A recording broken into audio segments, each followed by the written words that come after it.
Hello, good morning. কেমন আছেন সবাই? আশা করি সবাই ভালো।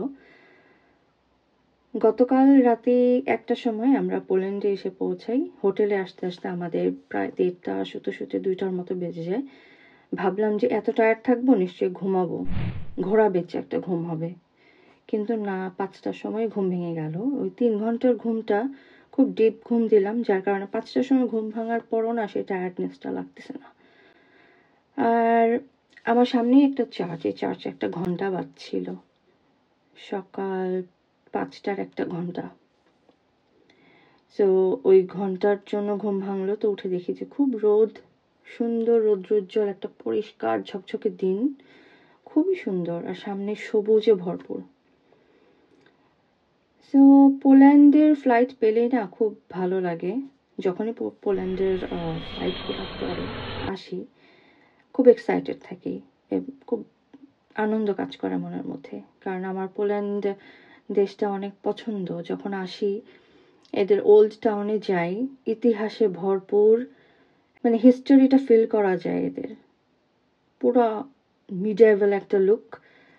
পোল্যান্ডের প্রথম যে আসে স্লাভিক ট্রাইব, এরা এসে এই টেরিটরিটাতে না বসবাস শুরু করে। তাদের মধ্যে একজন রাজা থাকে, রাজার নাম মেশকা, এরকমই একটা কিছু নাম।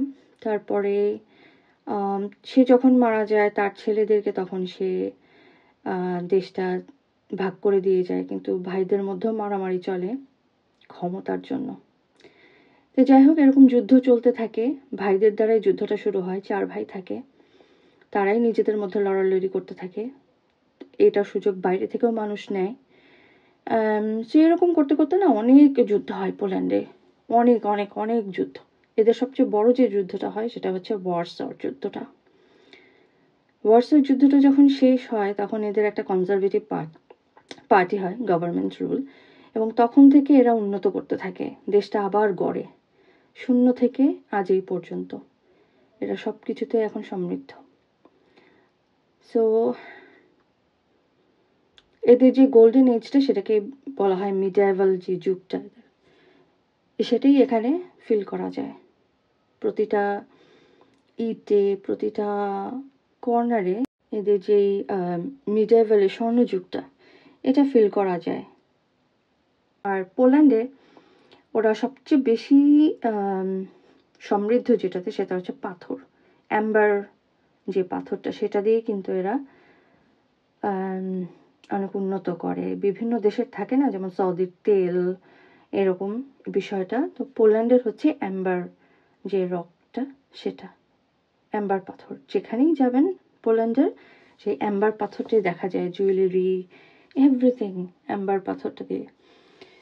সো এই আর কি, সকাল সকাল উঠে পড়লাম, এখন ফ্রেশ হব, চলি শাওয়ার নেব, তারপরে হয়তো বা আমি বের হব। আর জুয়েলারিও দেখাবো, এদের যে অ্যাম্বার রকের যে জুয়েলারিগুলো একটা শপে, এখানে প্রচুর দোকান, সামনে নিয়ে নিয়ে বসে থাকে স্ট্রিটে, প্রচুর পরিমাণে জুয়েলারির দোকান এদের এই অ্যাম্বার পাথরের। সো সেগুলোও দেখাবো। আশা করি আমার এই ভ্লগটা আপনারা এনজয় করবেন পোল্যান্ডের, যেমনটা আমি পোল্যান্ড খুব পছন্দ করি। আশা করি সেই জিনিসগুলো তুলে ধরতে পারবো। আমি এর আগেও অনেকবার দেখিয়েছি আমার ব্লগে পোল্যান্ডে আমি যতবার এসেছি। সো সঙ্গে থাকেন, আশা করি ভালো লাগবে।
So peaceful. এই যে রোডটা, কারণ পাথরের রাস্তাটা, তারপরে এই দোকান, আর এই যে মিডাইভাল যুগের ছাপগুলো দেখা যায়। এখনো শপ ওপেন হয়নি, 9টা-10টা থেকে হয়তো বা ওপেন হবে। মানুষ কম, অনেক peaceful.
Look at the gate up there. It's a big wheel. See?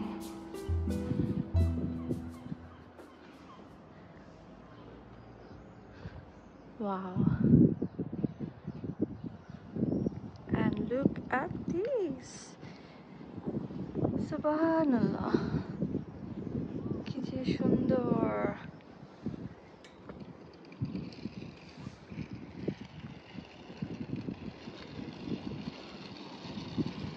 এই দিকটা হচ্ছে ওল্ড গাদান্স্ক, আর ওই পাশটা হচ্ছে নিউ টাউন আর কি।